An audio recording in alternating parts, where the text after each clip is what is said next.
Hello ladies, gentlemen, and persons in between. My name is Tim Snowborn, and today we're going to talk about life in a perfect world in this episode of Serious Issues.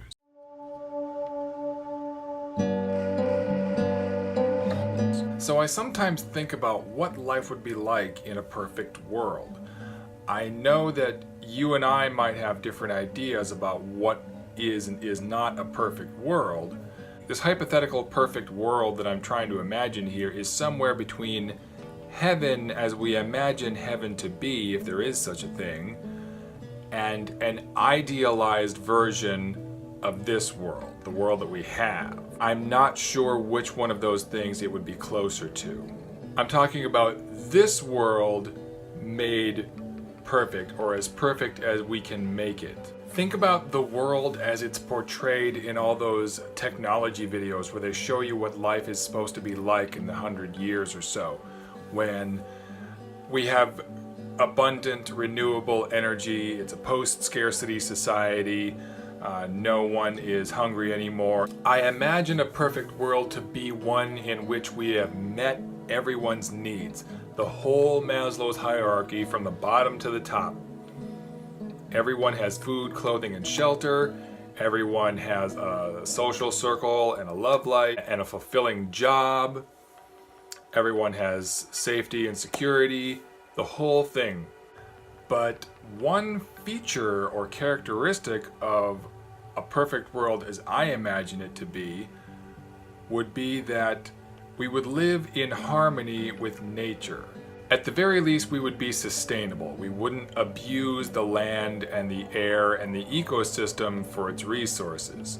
But beyond living sustainably, I also imagine that we wouldn't abuse the plants and animals at all. We would have respect for all life to the point where we would not want to abuse the plants or animals at all in any way.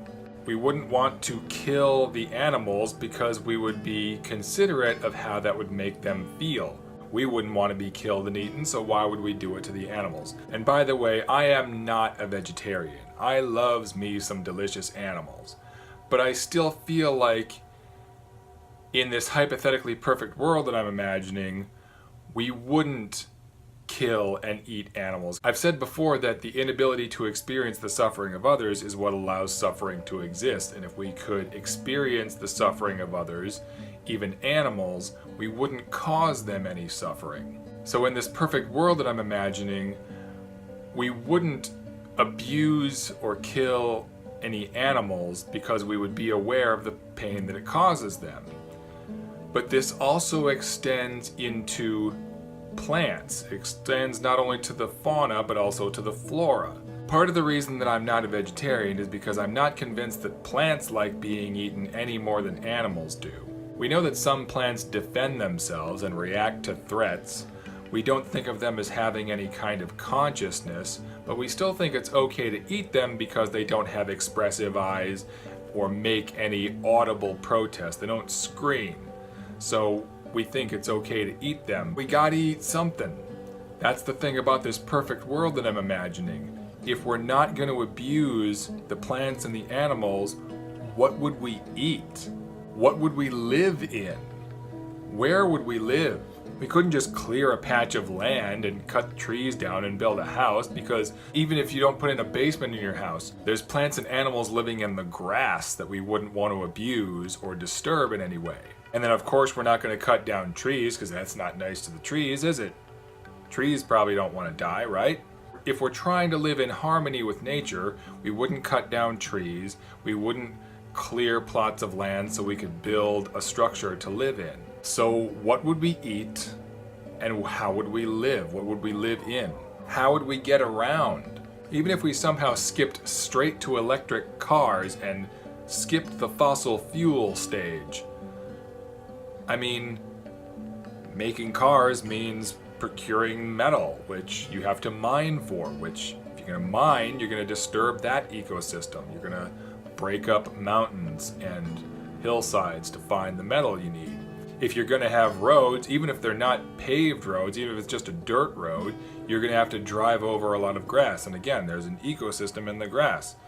So maybe we wouldn't have automobiles. Maybe we would ride horses, assuming the horses were okay with that. Maybe we could somehow skip directly to hovering or flying vehicles.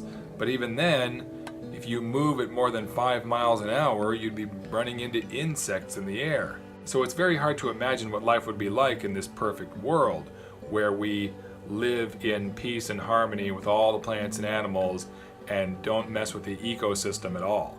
It's tempting to say that we needed to go through this Stone Age phase that we're in now before we get to the phase where we live in perfect harmony and meet everyone's needs. But once we get there, how do we live? I don't get it. So what do you think?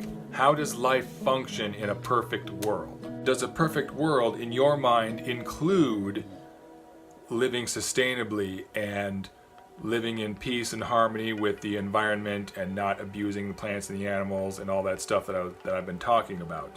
And if it does, if living sustainably and not messing with the ecosystem and not abusing the plants and the animals in any way, if that is part of your picture of an idealized perfect world, then how do you think we live?